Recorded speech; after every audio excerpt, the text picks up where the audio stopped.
Is there one creative project though which you're like most proud of? Yeah, I mean, I don't think it's Just like for personal, no, I don't. It's not. It's I'm proud of. I don't. Yeah, I mean, I'm proud of writing the book that I wrote. I've never actually said that before. I am proud of writing the book that I wrote. Just because I'm not saying it's any good at all. But to write a book is a huge feat to do. Yeah. Well, whatever. It was a lot. It's like I would be really proud of running a marathon. I don't think I'm ever going to do that. Fat as butter and old as the hills as I am. So I was going to ask you about Kid: A History of the Future. Right. Which is set in a dystopian future in 2078. Yes. You've got the most extraordinary memory because you're not looking at anything. No. And you're looking straight at me and you're reeling off all of these facts. I mean, honestly, but extraordinary. I'm very flattered. Well, no, I was just like, it's interesting because I was like, is this how you view the future? Like, can you like give away... I'm going to buy it. I know that someone already in the room has already bought it and they're really loving it. Is it because you genuinely have fears for the future? What made you choose to set it? Or do you think there's actually lessons which we can learn from the past, which you choose to examine?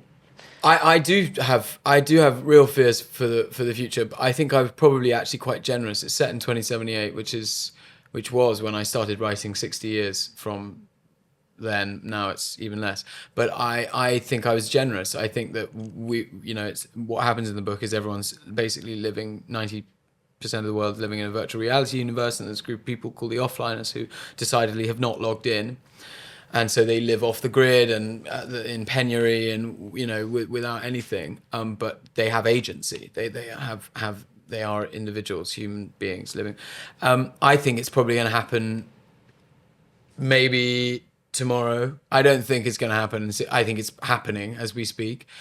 But actually, why I wrote it and why I love it is why I loved writing it is because it is just a love letter to Soho. I think it's set in Soho, and it's the main character is a guy who's obsessed with what I call in the book the golden dusk, which is the time before the upload when everyone logged in.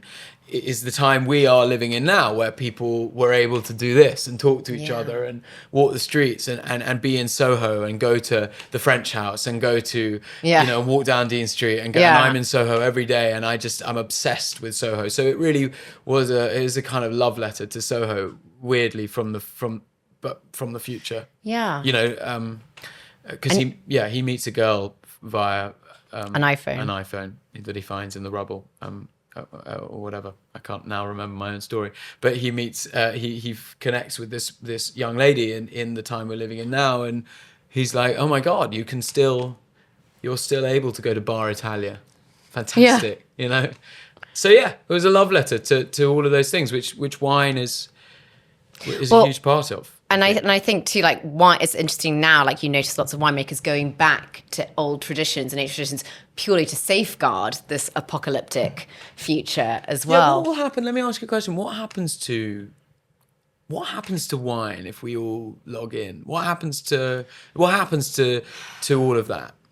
If we all just log in and if we all, because we are just living basically now, we live in our palms, we're living online, the generation. You're probably a lot younger than I am, but the generation before us, I think you are, after us are now basically, I don't think anyone's drinking really. They're just social media is their out, it's their in, it's their everything. And I think I worry that food, wine, conversation, life, true connection, yeah. I mean, if you put this on the internet, I'm sure there'll be lots of people, which you will, lots of people commenting what a ridiculous person saying all of those things. But I really do worry about, what happens to travel? Like, what happens to engaging with anything outside of your, Yeah. I realise we're on a podcast, so I can't just make a face. But we're engaging with anything outside of your iPhone. Because it's not taking you there. It's not giving you a true fools. experience. It's like, we've never been more connected. And it's like, yeah. So I don't know.